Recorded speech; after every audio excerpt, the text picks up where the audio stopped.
আমার বাড়ির পাশে কালী পুজোতে হয়েছিল যেমন খুশি তেমন সাজে প্রতিযোগিতা। তো ওখানে আমি লেগে পড়েছি অংশগ্রহণ করতে। তো আমি সবাইকে বুঝাচ্ছি যারা যারা লাইন দিয়ে আমার সামনে টেবিলের সামনে দাঁড়াবি তাদের সবাইকে একটা করে আইসক্রিম দেবো।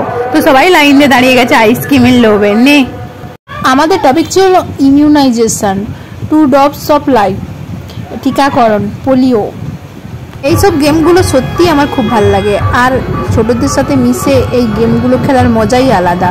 আর সত্যি এই গেমটা খেলে সবার মনে যা আনন্দ হয়েছে তো বলে বোঝানো যাবে না। তো সবসময় এরকম ছোটোখাটো কোনো জিনিসে পার্টিসিপেট করতে পারলে নিজেকেও খুব লাকি মনে হয়, আর মনে হয় সেই ছোটোবেলায় ফিরে গেছি। সত্যি দিনটা খুব মজার ছিল।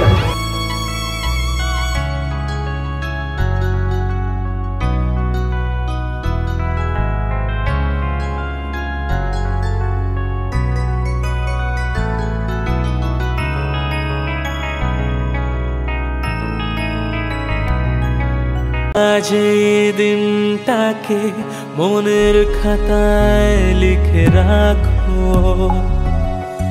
আমায় পড়বে মনে কাছে দূরে যেখানেই থাকো। আজ এই দিনটাকে মনের খাতায় লিখে রাখো, আমায়